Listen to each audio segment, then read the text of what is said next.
5, 4, 3, 2, 1. Welcome to the My Podcast Can Beat Up Your Podcast. Welcome. That was as far as I got. Was that good, Dave? Welcome.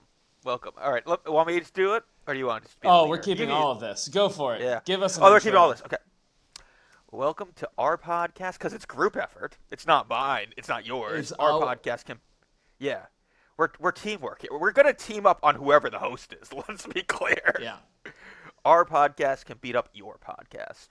The only podcast where we're actively starting fights with other podcasts. We are interested in fighting any podcast brought up on our podcast. Physically. We're doing a little bit of everything over here. Primarily talking about who we could beat up and who would beat us up, which is most people. And we're doing some writing and we're catching up because this is a podcast about friendship and all the things that go into that, and the story of how two men cannot maintain a friendship when they don't live in the same city without having a podcast. It's so sad. Like, this is the longest conversation we've had since you went to London. I know. 2 months ago now. One of the worst decisions of my life, by the way. I meet a lot of English people, and they're always like, "Oh, one thing you have to do is you have to keep your American optimism," and it is difficult. I think it's a work in progress. I have to remind myself that when I had moved to New York, when you weren't living there, I would have a lot of days where I'd walk around being like, "What am I doing with my life?" Like you have a lot of days before you're really rooted in a place where I just felt untethered, and so I'm here. First week, I'm like super optimistic. I'm like, I'm gonna squeeze the hell out of this city like a goddamn orange. I'm getting every drop. And then within a few weeks, I just immediately became, an English person. It was kind of rainy. My mood went away. There's no vitamin D. Also, London, not known for their oranges. No. Not gonna be much juice in that orange at all. The metaphorical orange of London. I also love, they keep your American optimism, and I love you, one of my best friends. Not what I would call an optimist. No, not at all. The issue is that I let you in, you see the real side of me, which is someone who's a little prone to the morose, someone who's a bit Moorish. But I think that I wear the optimism like a mask. Like, I do some days gaslight myself into optimism, which I think is a good way to live your life. I think you're supposed to be doing that if you don't feel it. I'll walk around and I'll just be like, yes, this is a good day. You're having a good time. That's how you protect yourself. Like how pop stars always like, oh, I'm so happy because I see my fans. You're like, yeah, I'm having a wonderful day. Did I just step in dog shit? Kind of. Yes. But at least I get new shoes now. You know what? I think about this all the time. You know how they're like, there's these psychological studies that say if you smile a little bit, it does make you happier. That is a headline I read once that I did zero fact checking on that is keeping me in the game. That's all headlines. You ever read something? I very rarely do. I'm like, let me deep dive into this one.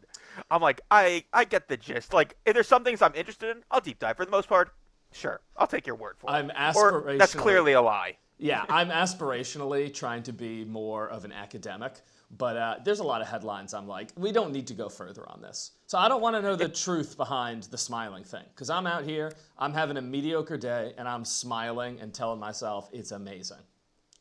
If someone sends me an article, personally, I'll read it just because I'm pedantic and I want to prove them wrong. I'm like, well, actually, that's incorrect. You have oppositional defiance disorder. Yeah, I just love disappointing others. Oh, hell yeah. I went to Thanksgiving, 2 weeks ago or whatever, and I think if you could meet my mother, you would see a lot of why I am the way I am. Because, my mom, this is how she goes. It's Thanksgiving, right? It's a time for giving thanks and being merry. And my mom was walking around the house just going I got 10 good years left in me. And then my mind's gone. So ask me whatever questions you have now. You got the raw, unfiltered truth. And then my dad is just kind of gliding through life, just kind of doing his own thing. It's fine. But yeah, the way my mother approaches life is just such a grim Germanic view of the world. She's like, the darkness is coming. Get what you need now. Some people embrace the end in kind of like a positive, going out with a bang way. Your mom's like, I'm going out fighting, and I'm going to lose. Yeah, she's fully like, I will have dementia. Just put me near a window by the sea. That's beautiful. That's really yeah. You know, I realized we didn't introduce ourselves in this podcast. No, we didn't.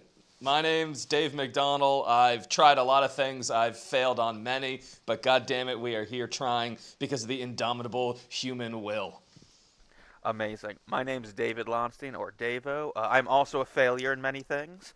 And we became best friends during one of my greatest failures, when I failed out of a PhD in Montreal. And we've kept this friendship alive for almost 8 years now. Oh my God. And we're keeping it alive one podcast at a time. So Yeah. here we are. Yeah. Why would you want to listen to this podcast? Well, I hope that through our friendship and our foibles, you can see yourself and understand, another or your own reflection in the window of the human condition. Yeah, I think we're just entertaining dumbasses. And, there's a lot of those out there, but hey. It's okay. The last time Maybe we did this, we got like 10 viewers on YouTube. And God damn it, those 10, we're coming back for you. I was gonna say we're gonna earn their trust again. We're getting you they loved back. our last That's all our we last need. iteration, which by the way, great idea. So much work, could not execute it again in this time of my life. God damn We had it. a pod- Absolutely not. We had a podcast called 2 Week to Write, where we gave ourselves 2 weeks to write an entire pilot script about any subject, give to us from one of our guests, and it was fun.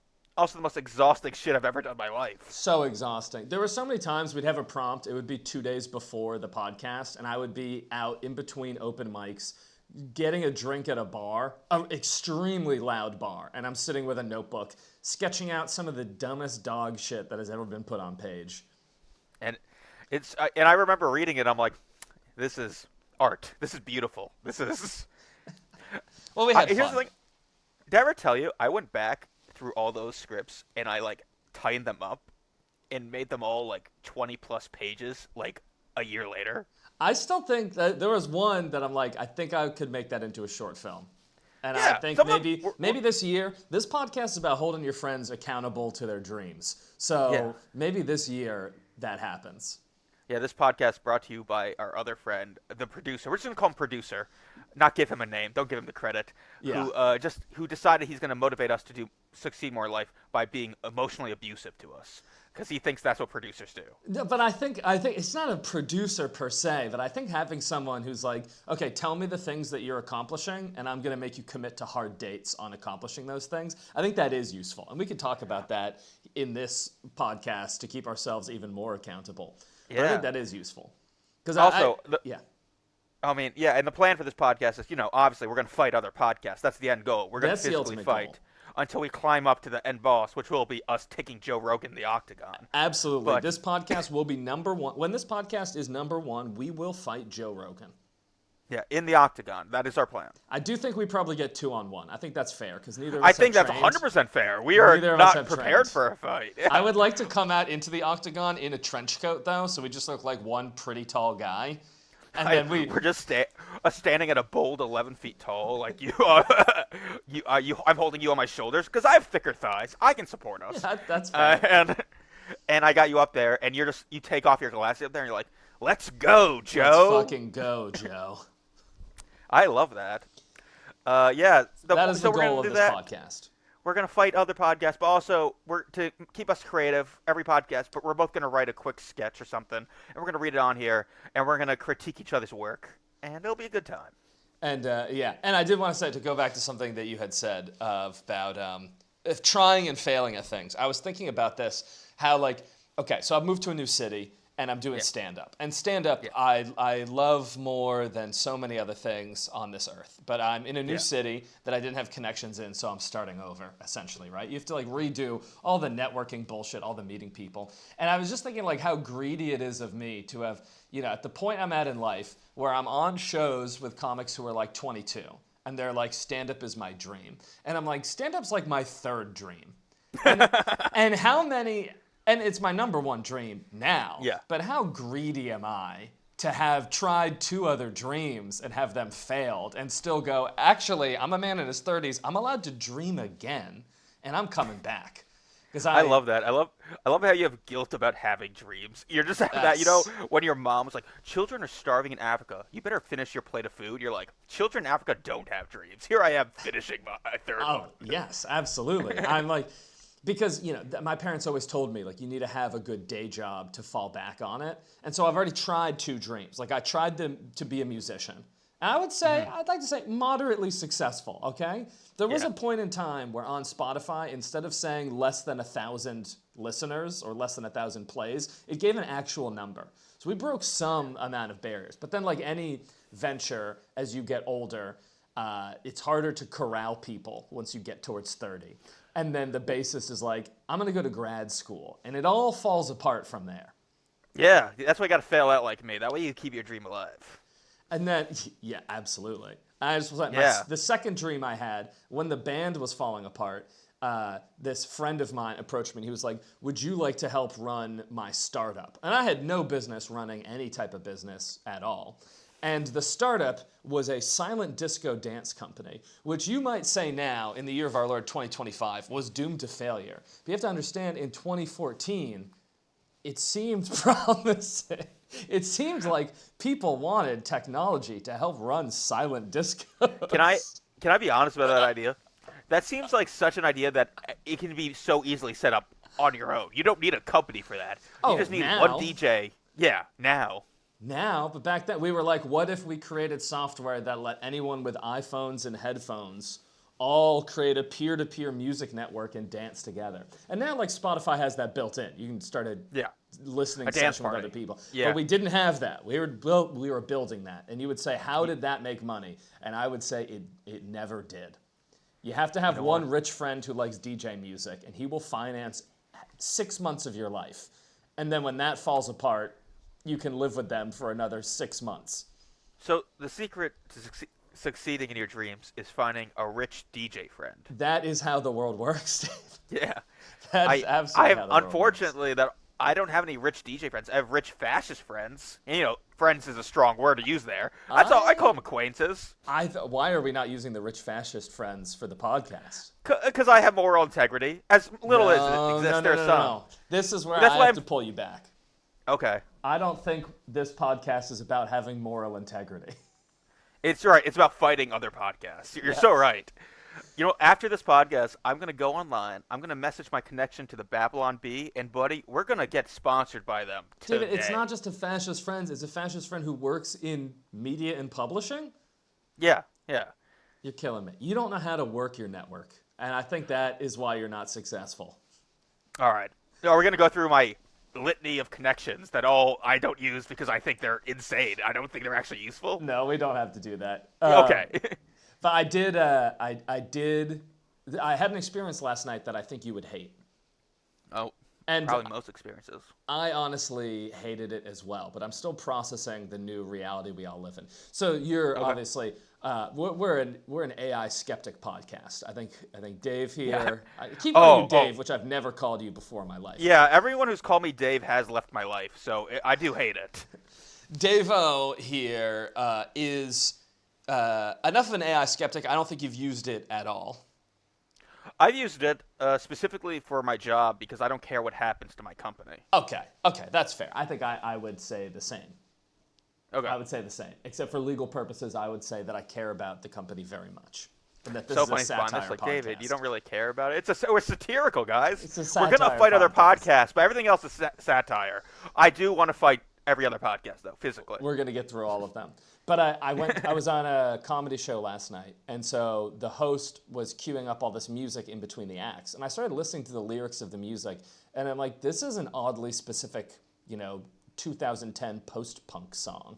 Like, how does he have music that fits every artist? And I guess he pays for the app Suno, which is AI music generation.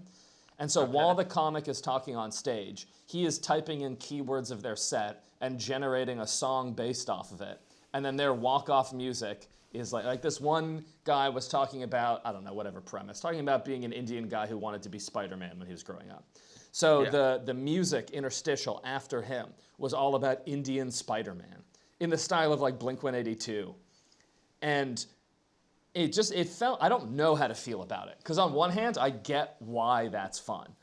On the other hand, I hate it. But I can't put my finger on why. I'll tell you why. It's devoid of humanity. You know what you're feeling? I felt the same exact way when I opened Poly Market for the first time. Okay. I am not a sports gambler. Just Yeah. not for me. But all my brothers and cousins are into it. And on Thanksgiving, I opened a Polymark because I was curious, and I saw the things people were betting on, and I was just, I was disgusted. Like I felt that I'm like, there is so little faith in this system. They're betting on the Gaza Relief Fund. They're Yeah. betting on like, hey, what's the next country that'll probably suffer a genocide? I'm like, what's going on here? This is evil. Yeah, This is but awful. also you're not going to stop the genocide. So why not No. make a little bit of money?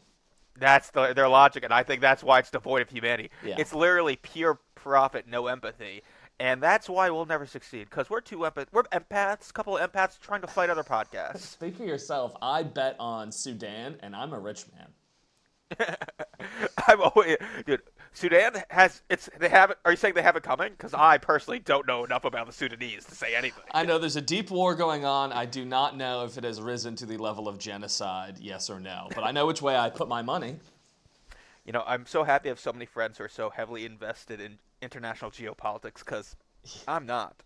Well, this is the future of the world. We live in a nihilistic age where if there's going to be nihilism surrounding you and money is the only creature comfort you're allowed, you might as well get that money because it's been denied to you in every other way, shape, and form.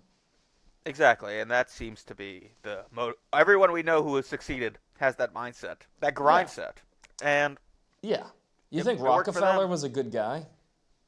No, but boy does he appreciate ice skating. And that's what we can appreciate.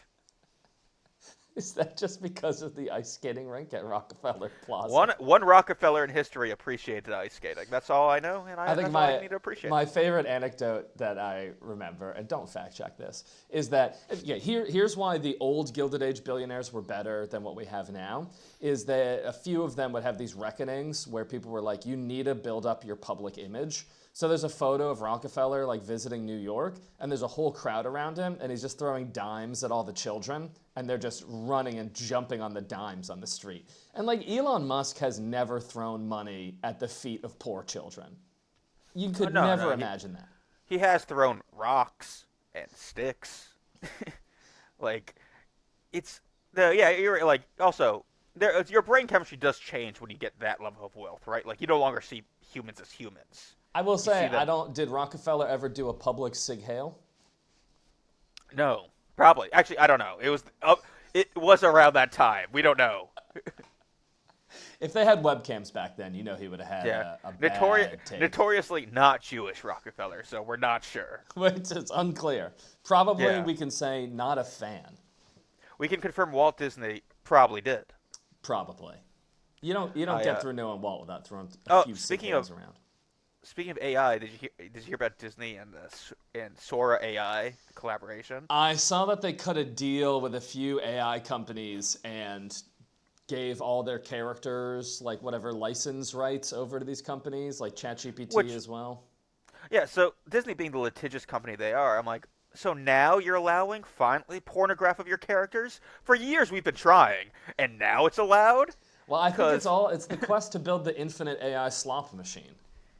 Yeah, we're finally... Well, because when I draw tasteful nudes of Minnie Mouse, there's love in it. When Sora AI pops it out, you can tell they didn't really care. You can tell they didn't put the attention and time into the nipples. Isn't it easier to touch yourself to the Sora AI generated ones? Yeah, but it's not satisfying. Yeah, it doesn't. I like my bootleg pornography homegrown. Yeah, I like my pornography only from VHS tapes I find in my uncle's basement. Back when I was young, you used to have to pause Aladdin at just the right moment to see the word sex spelled out in the dust. Kids today, you're just going to Sora and you're getting full nudes of, what's her name? It's not Jezebel. Jessica Rabbit? No, the woman from Aladdin. Jasmine. I was thinking of Jessica Rabbit because that's like the most famously paused VHS moment in Who Framed Roger Rabbit. She flashes under her skirt and people pause. I did not remember that from my childhood. Sounds like you had a less exciting childhood. I just didn't know what my sexuality was when they showed me that video. Speaking of cartoons and sexuality, you ready for our sketches? Mine has nothing to do with either of those topics. Yes. Neither does mine. You want to do yours first or mine first? Take it away, Dave. All right. So I'll share mine. I want you to know, this this is about a topic I'm not that familiar with, but I feel like you've been much more familiar with than Oh I am. God. It's nothing bad, but I think you'll appreciate it. You'll figure out what it's about pretty quickly on. Uh, I have to open system settings. Okay. I should make sure I can share as well.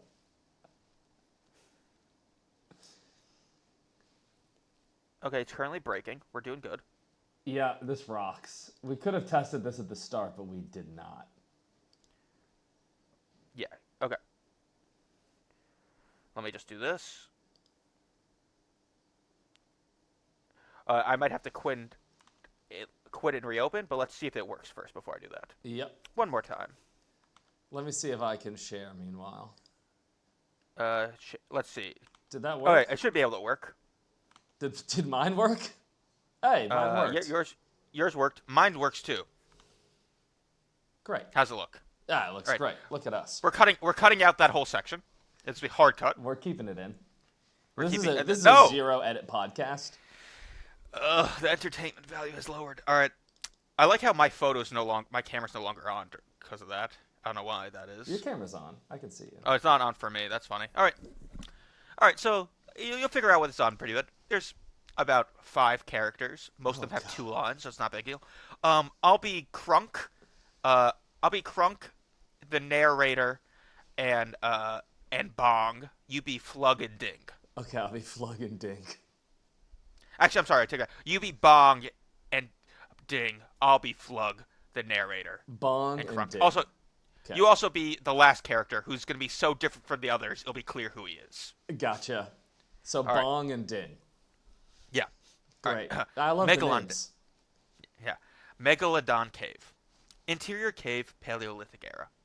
A large cave with paintings covering every wall. They show images of men hunting deer and mammoths. Flug, a caveman, Bong, another caveman, and Ding, a cave woman, sit on the floor. In the center of the cave is a pile of sticks. Crunk, another caveman, enters the cave. Narrate. First in the cave is something that's not food or rock. Let's find out more. Crunk stops next to the pile of sticks. Hello, not Crunks. I, Crunk. Crunk bring Crunk's invention, fire. Crunk wants 5 food and 2 wives for 1 fire. The sitting caveman grunt. Ding raises her hand. What is fire? Crunk shows you. Crunk pulls out a flint and stone. He kneels down and slams them together above the pile of sticks for about 5 minutes. Eventually, the pile of sticks holds a spark and catches fire. Crunk, now sweaty and exhausted, proudly stands up. He gestures to the fire. Fire! All the cavemen holler and clap, celebrating. After a moment, they calm down and Flug raises his hand. What fire do? Crunk responds, Fire hot! The cavemen all nod, and Bong raises his hand. What is hot? Crunk scratches his head in thought. Hot like hurt, but not cold. Do you want Crunk's fire? Bong wants fire. Bong gives Crunk 3 food, 1 wife. Oh, Ding also wants fire. Ding gives 3 food, and Ding be Crunk's wife. Flug not confident in investment at this time. Flug passes. I'm just getting that this is like Shark Tank. There you go. I knew it was going to click at some point. Should have made it clear. I knew it was going to have it. Crunk puts his hand together. Crunk want more food, but Crunk also want wife now. Crunk leaning towards Ding. Bong stands up and hits Ding on the head with a club. Ding is knocked unconscious. Crunk now leaning towards Bong. This is you. Mark Cuban. Hold on there, Crunk. Mark Cuban enters the cave. He is dressed in caveman leather and is holding a briefcase. If you give me, Mark Cuban, the fire, I will give you 6 food and 3 pictures of the Dallas Mavericks cheerleaders. Mark Cuban opens his briefcase to show hundreds of photos of cheerleaders and 6 Slim Jims. Crunk never see woman without unibrow. Crunk accept deal. Crunk and Mark Cuban shake hands. Up next, Gronk has invested a new way of inventing sex that anyone can do. He calls it anal. That anyone can do. Anyway, and that is Megalodon Cave. Megalodon Cave. I mean, yeah. here's what I like about the end. I like that the world that you built, that you're at home, you're watching the fire, and then you see the show, and you're like, honey, There's a new sex that anyone can do. It's called anal. It's This was inspired from a comic set. Vinny Serum. He's just like fires technology, and I was thinking it's so funny that if you invent new technology now, people are like, you got to get that shit on Shark Tank. You got to get that. You have to pitch that. You have to give 80% of the company for $400,000. That's $. You got to bring like, fire to the mainstream. And I'm like, I just wanted fire to be a thing on Shark Tank. And so I wrote this, Megalodon Cave. I thought it was fun. It's silly. I'm not that familiar with Shark Tank, and so I had to watch a few episodes to get the voice of it. I have only seen clips. Okay, so you weren't as familiar as I thought. And because I watched a few clips of it, now my YouTube algorithm's only Shark Tank and Hell's Kitchen videos, nothing else. No, that rocks. You're living the normie experience. And here's like, loving it. Not going to lie, it's so entertaining. I'm having a great time. That's how they get you, dude. That's absolutely how they get you.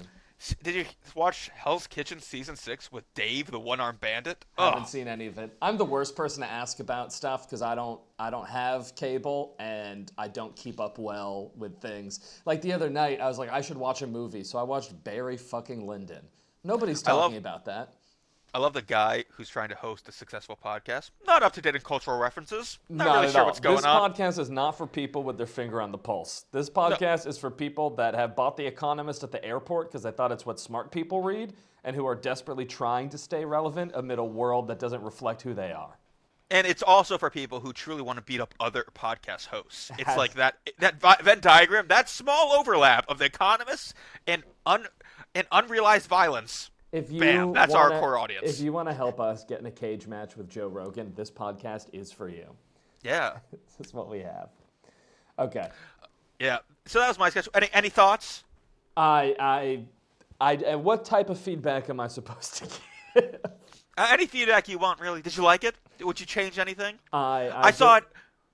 I saw it like an SNL parody type thing because I'm not filming that myself. I could see this as an SNL type parody. Absolutely. Yeah. I was immediately feeling bad because I did not write multiple characters for you. So you were going to watch me do something. That's so entertaining. I also realized after I wrote this, Mark Cuban left Shark Tank this season. So I'm like literally late to the punch on this one. Yeah, but that doesn't matter. Mark Cuban's in the cultural milieu. People know he's in the zeitgeist. That's what I always. You said milieu. I'm like, I always say zeitgeist. What a beautiful. Well, I added it onto the end because I knew that it didn't feel right. I had to You're like, back. that's the wrong term. I thought I was learning a new term. That's why I was like, you should never trust that with me. Here's how I live my life. The Economist thing was true. I was like, I don't read enough articles. People are always talking about articles, right? I don't think I read enough articles, but I didn't want to pay. I don't know how to find the right articles, and I didn't want to pay for stuff. So I figured out how to bootleg magazine PDFs and load them on my Kindle at night. And I've been reading The Economist. I've never been so bored, brother. I don't give a shit about half the stuff they're talking about. It was like, Europe needs to figure out how to stand on its own leg amid the threats from America and China. And I'm like, that's probably true. This article sucks. It's boring. No one tells you to be an intellectual. It costs you like a good portion of personality. Like those elite parties where everyone's drinking cocktails, talking about the newest articles of the New York Times, The Economist. Those parties kind of suck. Like no one's that entertaining. I don't know. I don't really think I'm at those parties. I just don't know.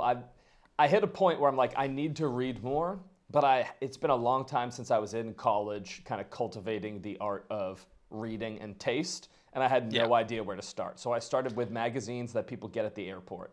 Just send me some cool magazines if you're out there. I'm at a magazine level right now. Any magazine. Preferably one about fighting techniques, I guess, to prep us. All right. Let's see what you got provided for us. So I have a solo point of view podcast because I've had so much going on this week that I waited till the last minute, and I wrote this out. A podcast or a sketch? You said sketch. Podcast. I did say podcast. Okay. A sketch. A solo point of view sketch because I waited to the last minute, and I was like, I have to get something out to not disappoint and ruin my friendship. If you didn't, honestly, I was half expecting you not to make a sketch. Like, I figured you'd handle this one. No. Oh, wait, that's not the share button. I always follow through when there is social obligation on the line, which is why our friendship is being sewn together by doing this. We need a group activity. So you can see this. What'd you write this on? Oh, Text? this is it's a tool. It's an app called Obsidian, and it helps me organize my life because my life is all over the place. This is just for me to sketch stuff out. Okay. So this would be like a TikTok or a short form video content that all the youth are in the rave. Let's see what we got. So just imagine, this is point of view sketch. So point of view. This is your point of view. You just got born, and I'm your uncle. Okay. Okay. All right. Okay. So the camera is looking up at me. That's what's happening. All right. I'll read the scene directions. Yeah. Read the scene directions. Yeah. Open on. Here. Phone, point of view, held at baby's eye level, looking up. Hey, buddy, you awake? Oh, good. I got about 1 minute before my sister comes back. Mike looks over his shoulder nervously. Listen, kid, I'm your uncle. That doesn't mean anything to you now, but I'm the only one who's got your back. I'll buy you beer without my sister catching us, and you can raid my sock drawer for weed. I'm on your side. But right now, I need you to focus, okay? The system failed us, kid. It's all fucked. The economy's shit. Somehow every politician went to the island. Yeah, even the ones you voted for. Oh, it's hell out there, kid. Don't do what I did, okay? I got a degree in American literature. Hemingway, Plath, David Foster Wallace. Oh, the ladies will make fun of you for liking David Foster Wallace. Yeah. Reading the defining text of postmodernism is going to make you real unfuckable. I did all that learning. I got a degree like I was supposed to. And you know what I do now? I walk dogs. Pretty sick though, right? You are gonna love dogs. But it don't pay. And that's the best case scenario. I'm outside getting my steps in. Your parents? I hope you'll even see them. They're chained up to a desk in Midtown crunching numbers for some consulting firm, writing reports on the economic benefits of privatizing the gold mines in Cote d'Ivoire. All that evil and they still rent. Take this. Mike slides a crumpled up bill towards the camera. It won't be worth anything by the time you're old enough to spend it, but you can make a little fire to keep yourself warm in the waterline. Okay, the future's gonna be tough, bud. Social Security? That's gone. Don't even learn the words. Climate change? Kid, you are never seeing Florida. And you would have loved Florida.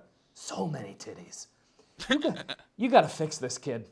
I believe in you. I've seen your grip strength. It's incredible. It's gotta be you. My time has passed. I tried. Okay, I tried. I occupied Wall Street. I posted the Black Square. I filmed long-form YouTube content breaking down the links between the security apparatus and the big banks. And no one watched them. Instead, everyone's glued to the AI slop of lions stylized as different countries, or some Mormon dad building an igloo, or body cam footage of the worst crime you have ever seen. Dude, it is fucked out there, but you... And this is... Footsteps approaching. Twinkle, twinkle, little star. He is so precious. Okay. Buy Bitcoin, learn a trade. I love it. Here's the thing. I love it. I also think you have something here. If you wanted to post it on Instagram Reel or something, it's so good. You would just cut out some of the stuff, and you can just make it like, you know how they do hard cuts between them? You do that hard cut style, and you do like all your hard hitting lines, and you make that about like 45 seconds. Dude, this is a winner. Yeah, but cut some stuff down. I've been, Conspiracy theory uncle is so good. Yeah, and I like that he's like well-meaning conspiracy theory as well. He's like, the politicians went to the island, hard cut. It's like, climate change? You won't even see Florida, man. And then hard cut. Take this. You can use it to burn for fire. Hard cut. I wanted to add more things that a baby would be excited about as well. Like, I think my favorite line is like, dude, you will love dogs. Yeah. Then just like no context between. You will love dogs. Hard cut. He's like, don't go to the island. It's a trap. Hard cut. I posted the Black Square. Nothing happened. Hard cut. Yeah. So that's, you watch enough of your comic friends getting successful off of point of view videos, you start going, why can't I have a point of view video? Yeah. No, turns out very easy to film. I think you got that one. I think that's a winner, honestly. If I were in the fight between sketches, You won, buddy. Well, I wrote it specifically for the short form brain rot community. We didn't listen. No holds barred fight. We didn't specify the limits, so there you go. So you won the fight today. So I think if I were a really enterprising young man, I could crank out like 5 different variations of that same uncle point of view. Yeah, I think that's a great one. I think that's a good character to build on if you were to try to succeed. You know, that thing. If you're trying to fulfill your third dream. Yeah. Dream number 3. Trying to open my third eye, fulfill the third dream. And brother, those go hand in hand. Really as we do. learned from our future opponent, Joe Rogan. Yes, we have to The open moment our we're talking, third people eye. are going to think we're fans of him. And like, we don't listen to Joe Rogan. We're just actively trying to fight him. I've hate listened to some things, though. I've seen the clips. I've seen clips. I just want to take him to the octagon. 2v1. We need to help each other. I would love for our asses to get beat up in a very public way. Oh, and here's the thing. At this current moment in our life, we'll be very honest for every fight against another podcast. If we're going to lose, we'll admit we'll lose. And right now, he'd kick our ass. But if this podcast succeeds 2 years from now and we start training, we might have a shot. I will start bulking. He's getting weaker by year. We can only get stronger. We're going to be able to take him by the time he's an old, frail man. We're going to wait to challenge him by the time he's like, yeah, my kidneys failed from all the creatine and protein powder and steroids. It's like, perfect. We challenge you to a fight. He's in Austin, Texas. He's in a hospital bed. He's hooked up. There's machines beeping in the background. He's reflecting. And he goes... We throw him a challenge. Then we just come in, slam a bottle on the ground. Joe Rogan! Will you meet us in the octagon? Dude, we don't even have to do this in the octagon. He could be there saying to himself, I think I lived a good life. And then an 11-foot tall man in a trench coat walks in. He goes, it's his hospital room. We lift trip. one of the heart monitors, just slam it in his skull.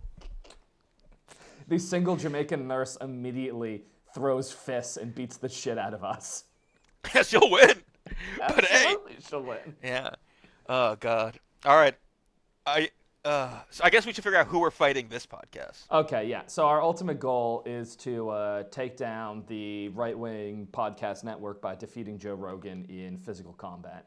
Yeah, of course, because that's they only respect those who can beat up others. Let me use this random podcast generator to figure out who we should be fighting. Okay, so I did get weekend edition of NPR.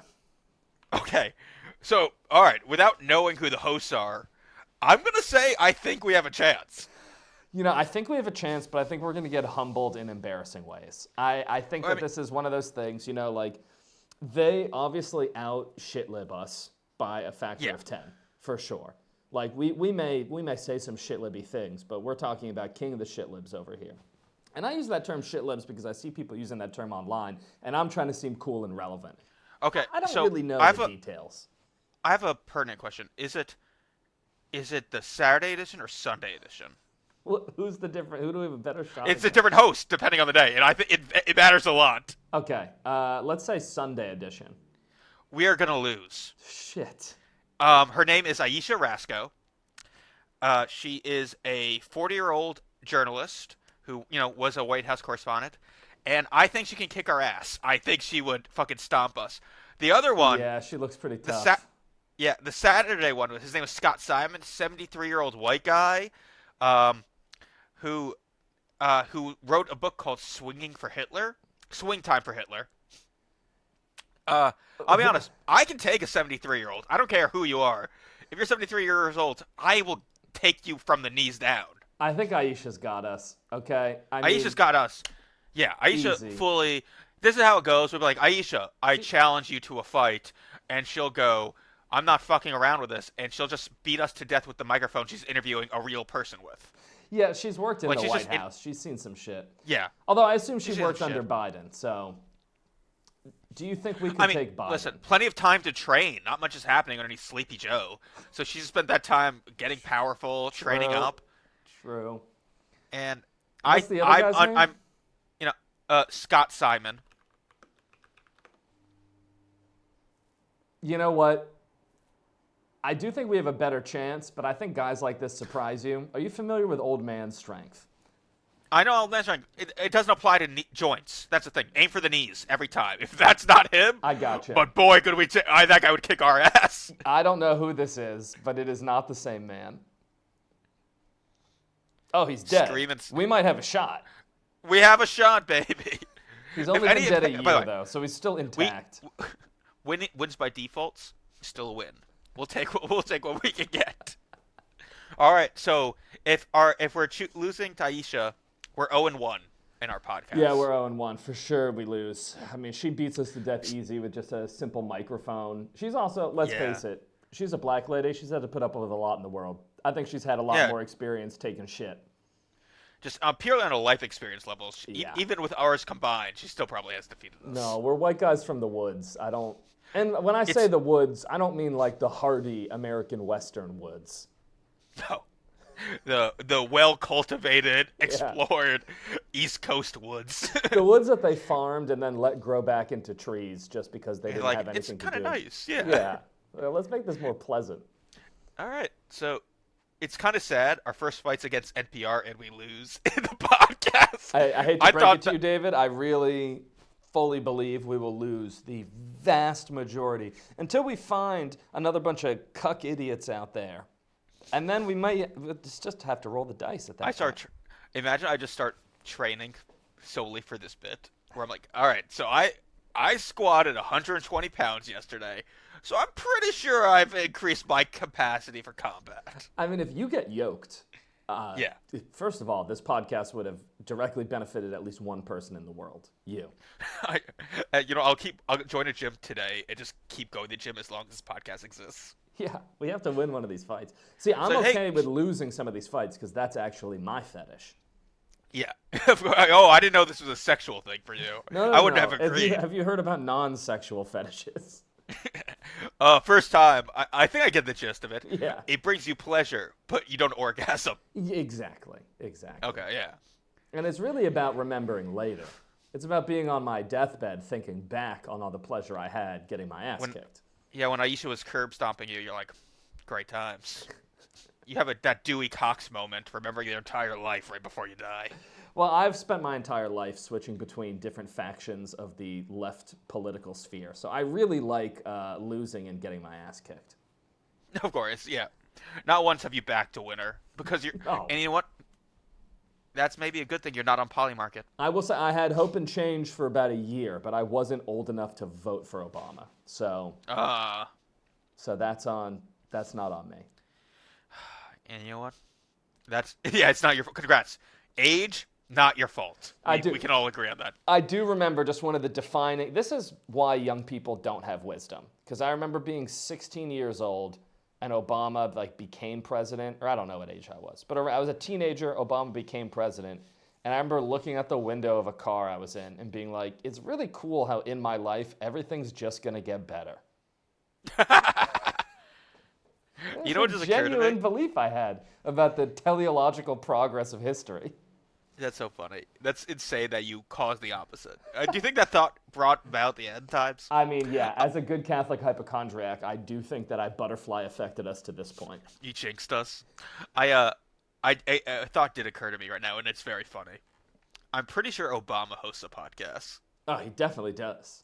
So have you seen him, though? He can kick our ass. Yeah. At one point, we're gonna have to fight Obama, depending on how the luck of the draw there. But all right. On the list of podcasts, which I'm sure there's a finite number. But there's a new podcast every 2 minutes. Yeah. Cross off NPR Weekend Edition because we lost. They've kicked us. 0-1. Wait, do we? Maybe we have rematches a year down the line. We match again. If they switch hosts, we can rematch. Switch hosts, we add them back to the list. Or a defining life event. Like when I was a kid, there was a woman who did NPR and then she had a stroke. What was her name? Barbara something. She was You think I listen to NPR? Hey, look. What about me, Steve's NPR face? I grew up in a good little Massachusetts household where my parents were not liberals but listened to NPR. They were that type of centrist where they were like, we will vote Mitt Romney or George Bush, but we kind of like what's going on with the NPR. Yeah, no, I didn't even get that taste of it. The closest my dad went to NPR was Howard Stern. Yeah, it's not. Well, it's not that far, but it's not that close. Yeah, I'm aware. That was closer than I thought you were gonna say, though. Yeah. A little bit of a.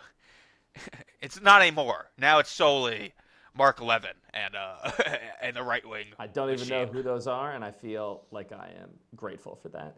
Oh I yeah. will be joining ICE after this, though, because I am not doing well financially, and I have a bone to pick with high school. Well, I'm sorry to say, you live in London. You think Yeah, that'll I don't stop think them? ICE is hiring out there, buddy. They'll let me. We're gonna kick you out of our country from another country. I'm gonna come back in moonlight. I mean, hey, those benefits, enjoy. I'm pitching them on a deal. I'm stopping the boats coming from London. I think that's just Mayflower called. 3, not again. That's not called being. That's not. That's not protecting a country. That's called terrorism to another country. You're just fully. Look, no boats of immigrants are getting into America from the UK. Who do you think's responsible? And he's responsible. It's this guy right here. But aren't those the ones we like? Aren't we supposed to like the immigrants from the UK? We're not sending our best. Okay. All right, And I feel that's like the podcast. we should have ended it 5-10 minutes ago Yeah, once we we finished up should've. our fight. Yeah, I know. It was like having sex and then trying to keep. The going moment I after each explained other. my parents' political leanings, like, we lost the sauce. It's we fine. lost it. We lost it. That's All right. Nobody listens anyway. All right, we're going to hard cut to this moment in 3, 2, 1. And guys, that's our podcast. I'm going to go home. I'm home. We're gonna call it a day. I'm gonna go rest my weary bones from losing in a fight, and we'll try again next week, where we're gonna come back and we'll see who we fight. I just like So that you think that we're doing any type of editing to this. there's right now the record's 1-0 David for sketches and 0-1 the podcast to other podcasts, and we're gonna try next week. We're gonna see what the next record is. All right, we need a good sign off, and that's show business. In our you know what? In our podcast can still beat up your podcast. You listening here. There you go. We might have lost to NPR, but we won't lose to you, motherfucker. All right. And stopped the recording.